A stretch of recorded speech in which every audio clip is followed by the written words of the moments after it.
atas segala nikmat dan karunia yang telah diturunkan oleh Allah kepada kita. Hadirin rahimakumullah, sudah kita ketahui, sudah kita maklumi bahwa akhir-akhir ini bencana datang melanda negeri kita ini, khususnya Indonesia.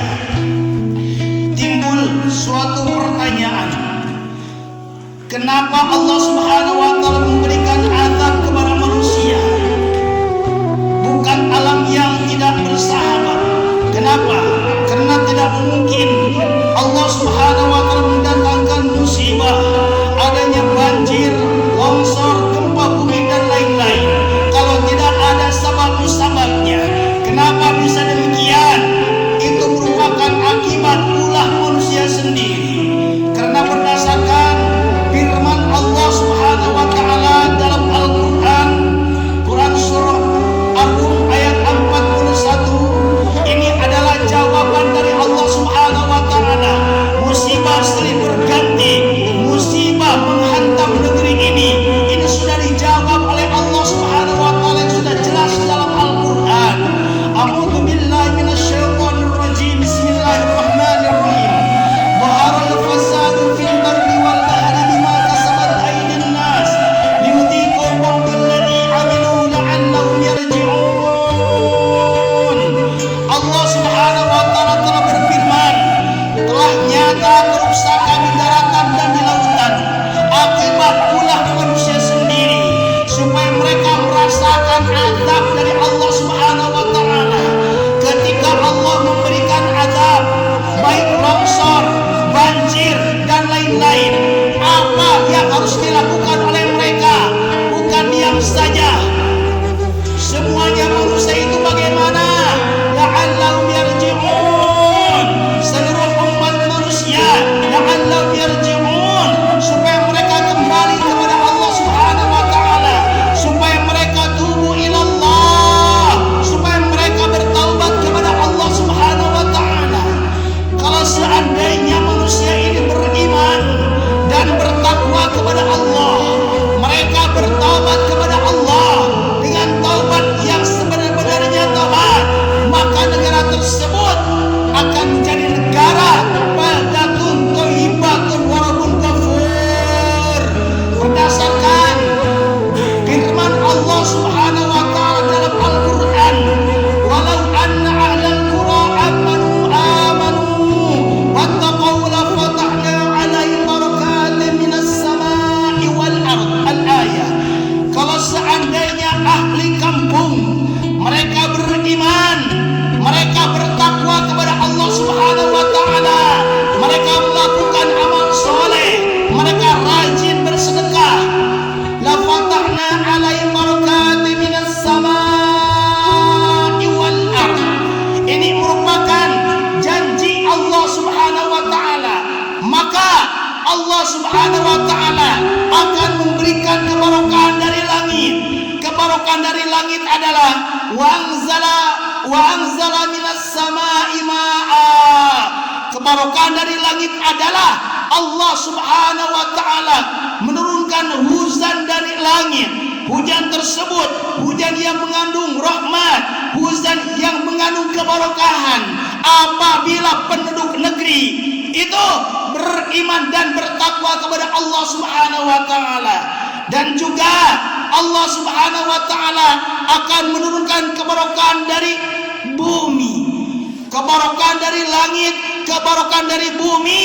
Allah Subhanahu wa Ta'ala akan menurunkan kepada manusia apabila manusia itu beriman dan bertakwa kepada Allah Subhanahu wa Ta'ala.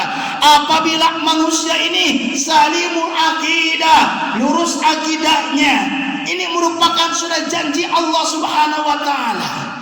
Hadirin sidang Jumat rahimakumullah, berbicara tentang musibah yang melanda negeri bertubi-tubi ini bukan zaman sekarang saja.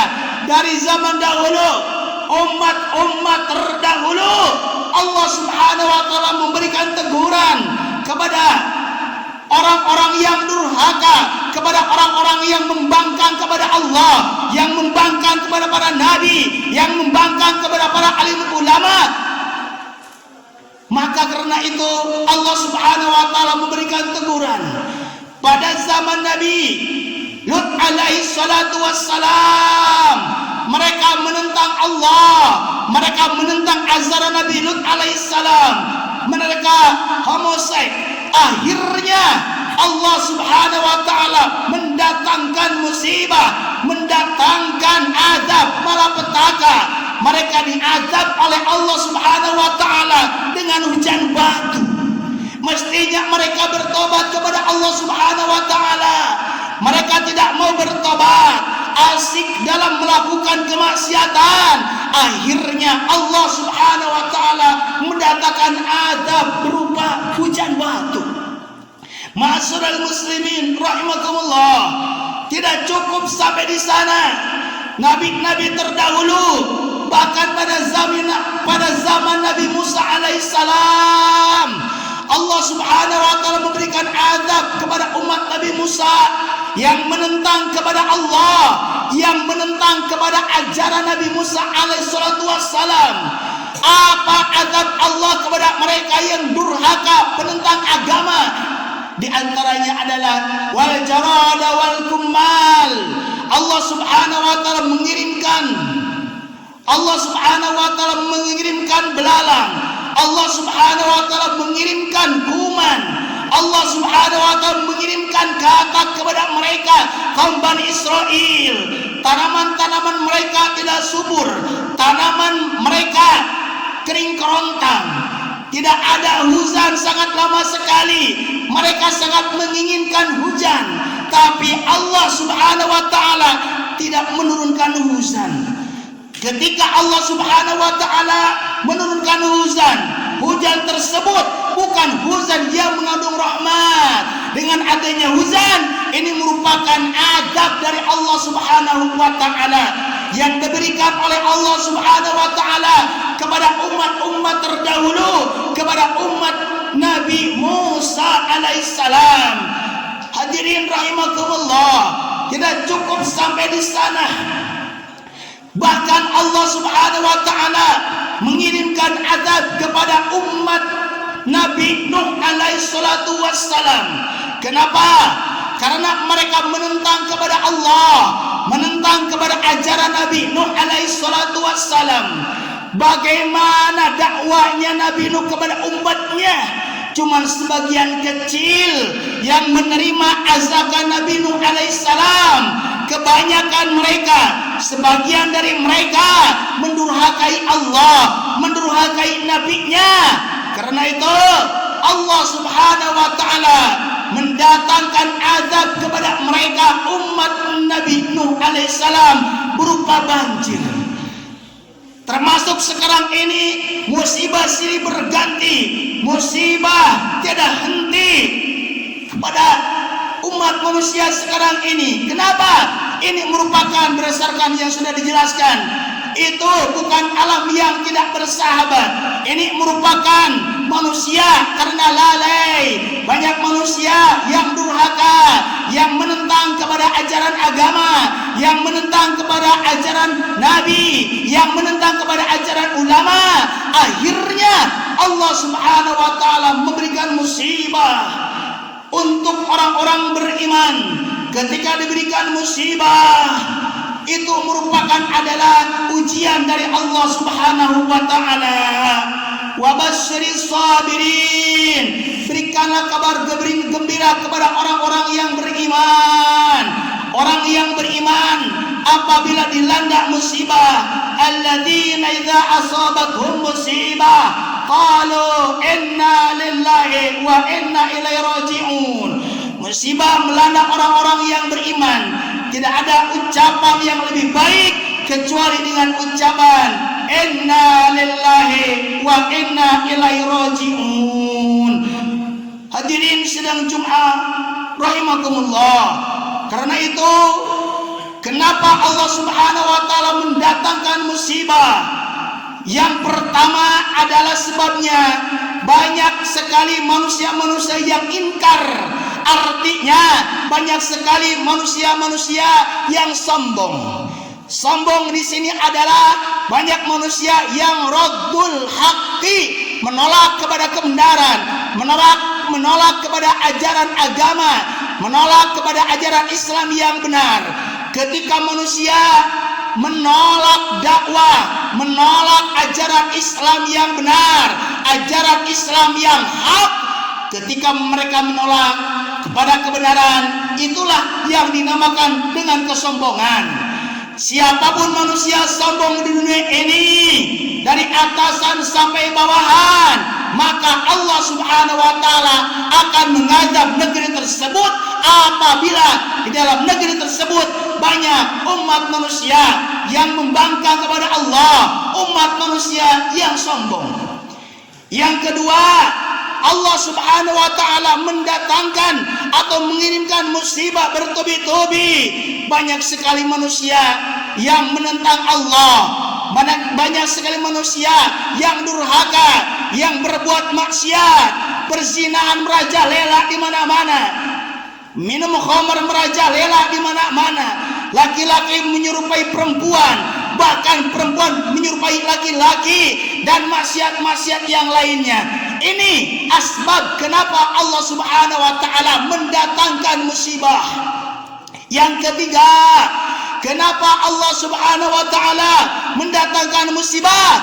Asbab ketiga, apabila tidak ada amar ma'ruf nahi munkar, apabila tidak adanya dakwah, apabila dihentikannya syiar Islam, maka Allah Subhanahu wa Ta'ala akan memberikan adab kepada kaum tersebut.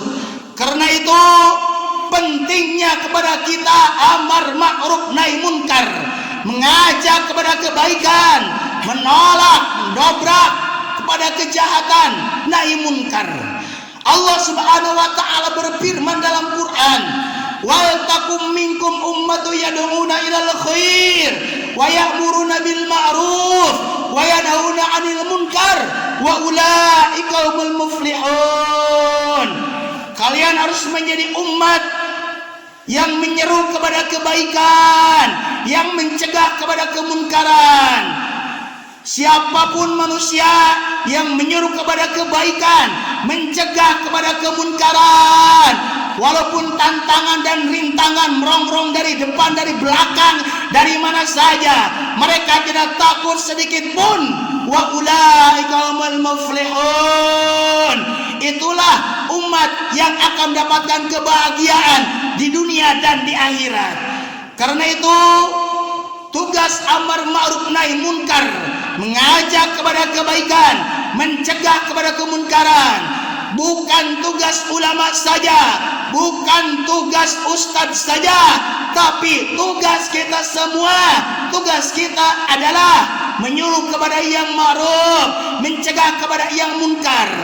Kalau ada amar ma'ruf nahi munkar, manusia beriman dan bertakwa kepada Allah Subhanahu wa Ta'ala, mereka tidak menentang Allah, tidak menentang Rasul. Sudah janji Allah, maka negara tersebut akan baldatun thayyibatun warabun ghafur, negara yang baik, berada di dalam pengampunan Allah Subhanahu wa Ta'ala. Introspeksi diri kita, tafakuri bahwa sudah dijelaskan tadi, umat-umat terdahulu telah dibinasakan oleh Allah Subhanahu wa Ta'ala akibat kesombongan mereka. Mereka menentang kepada ajaran Nabi, mereka menentang kepada ajaran Rasul, mereka diazab oleh Allah Subhanahu wa Ta'ala. Karena itu, marilah kita bersama-sama mendekatkan diri kepada Allah, melakukan amal soleh, tubu ilallah, bertobat, kembali kepada Allah Subhanahu wa Ta'ala, laksanakan amal soleh, tinggalkanlah sesuatu yang haram. Mudah-mudahan dengan demikian kita berada di dalam rahmat dan ridhonya Allah Subhanahu wa Ta'ala. Mungkin ini yang bisa khatib sampaikan. Mudah-mudahan ada hikmahnya dan ada manfaatnya. Barakallahu li wa lakum fil Qur'anil azim wa nafa'ani wa iyyakum bi tilawati wa dzikril hakim. Taqabbal minna wa minkum tilawatahu innahu was-sami'ul alim. Wa qur bighfir warham wa anta khairur